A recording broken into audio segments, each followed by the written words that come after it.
আমার ২ ননদ এসেছে বাসায়। আমি তাদেরকে আগেই বলে রেখেছিলাম যখন বাসায় আসবা তোমরা তোমাদেরকে আমি মজা করে নেহারি রান্না করে খাওয়াবো। আমি গরুর হাড়গুলা ভিজিয়ে রেখেছিলাম অল্প কিছুক্ষণ, কারণ গরুর হাড় অনেক তাড়াতাড়ি ছেড়ে দেয়। আমি আমার মতো করে নেহারি রান্না করেছি, মানে অনেকগুলো রেসিপি দেখে তারপর আমি আমার মতো করে রান্না করেছি। আমাদের বাসায় তো এগুলা তেঁতুল দিয়ে ২-৩ দিন জাল দিয়ে তারপর রান্না করে, মানে আমাদের এলাকায় ওইটাকে হাড্ডাই নাকি হাড্ডাই কি জানি একটা বলে। এদিকে আমার ননদ একটু পর পর এসে আমাকে দেখে যাচ্ছিল আর বলতেছিল যে ভাবি কোনো হেল্প করা লাগবে কিনা। আমি বলছিলাম যে না না আমার কোনো হেল্প লাগবে না। এদিকে আমি সন্ধ্যার পরই রান্না বসিয়ে দিয়েছিলাম, কারণ হাড় হইতে অনেক টাইম লাগে, তার জন্য আমি একদম সন্ধ্যার দিকে বসিয়ে দিয়েছিলাম। তাও রান্না হতে হতে প্রায় ১২টা বেজে গিয়েছিল। আমি ফার্স্টে সব ধরনের মশলা কষিয়ে নিয়েছি, যখন মশলা থেকে তেলটা বের হয়ে গিয়েছে তখন হচ্ছে আমি হাড়গুলো দিয়ে দিব।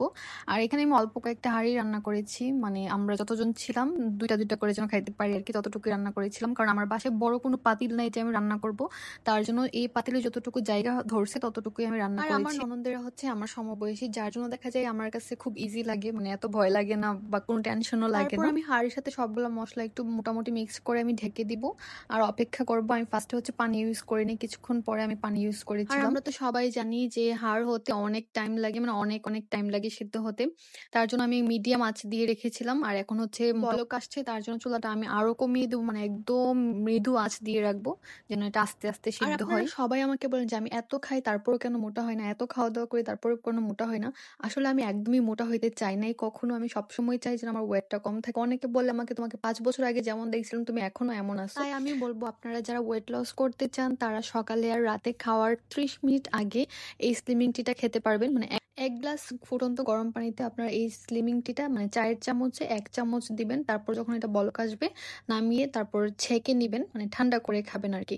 আর তাছাড়া শুধু যে টি খালে আপনি ওজন কমে যাবে এরকম না, আপনার কিন্তু অবশ্যই লাইফস্টাইল মেনটেন করতে হবে। চিনি খাওয়া একদমই বাদ দিয়ে দিতে হবে, খাবার দাবার অনেক বেশি মেনটেন করা লাগে। সবকিছু মিলিয়ে কিন্তু আপনার ওয়েট লস জার্নিটা হয়। এদিকে আমার নেহারিটা প্রায় হয়ে আসছে। এখন আমি এটা থিকনেসের জন্য এখানে কর্নফ্লাওয়ার ইউজ করেছি, আপনারা চাইলে ইউজ করতে পারবেন, আবার ইউজ না করলেও কোনো সমস্যা নেই।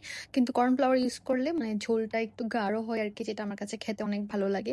আর নেহারি তো ভাত দিয়ে আমার কাছে একদমই মজা লাগে না, অবশ্যই নেহারির জন্য রুটি লাগবে।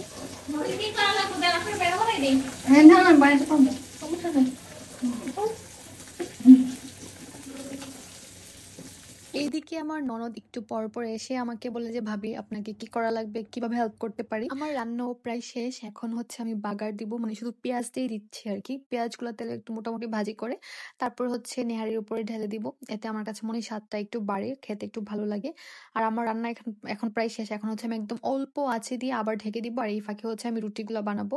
আর এই রুটি বানাতে আমাকে আমার ননদ হেল্প করেছিল, মানে আমি রুটি বানিয়েছি আর ও হচ্ছে রুটিগুলো সেঁকে নিয়েছে। তারপর এখন হলো আমাদের খাওয়ার পালা। আমরা অনেক মজা করে খেয়েছি, কারণ খাবারটা আসলে অনেক মজা হয়েছিল। নিজের রান্নার প্রশংসা নিজেই করতেছি, কারণ ওদেরকে তো ভিডিওতে আনা যায় না, তাই আমি ওদের কথাগুলো আমি বলে দিতেছি। খুবই মজা হয়েছিল। আর আমরা তো রাতেই খাবার খেয়ে শেষ করে ফেলেছিলাম, কারণ রান্নাই করেছিলাম অল্প একটু। আর কার কার পছন্দের খাবার নেহারি আমাকে অবশ্যই কমেন্ট করে জানাবেন। আমরা তো সবাই নেহারি অনেক পছন্দ করি, নেহারি হলে আমরা অনেকগুলো রুটি খেতে পারি। নর্মালি দেখা যায় ২-৩টা রুটি খাওয়া হয়, কিন্তু নেহারি যখন রান্না হয় তখন আমরা আরো বেশি রুটি খাইতে পারি। আর আমার কাছে তো লেবুর রস দিয়ে খেতে আরো বেশি ভালো লাগে, তার জন্য আমি একটু লেবুর রস নিয়ে নিয়েছিলাম, কারণ লেবুর রস দিলে মানে আমার কাছে স্মেলটা অনেক ভালো লাগে আর খেতেও ভালো লাগে, একটু টকটক লাগে। আর এটা খুব ভালো করে সিদ্ধ হয়েছিল, মানে হাড়ের যে মাংসটা থাকে ওটা খুব ভালো করে সিদ্ধ হয়েছিল, যার জন্য খেতে আরো বেশি ভালো লেগেছিল।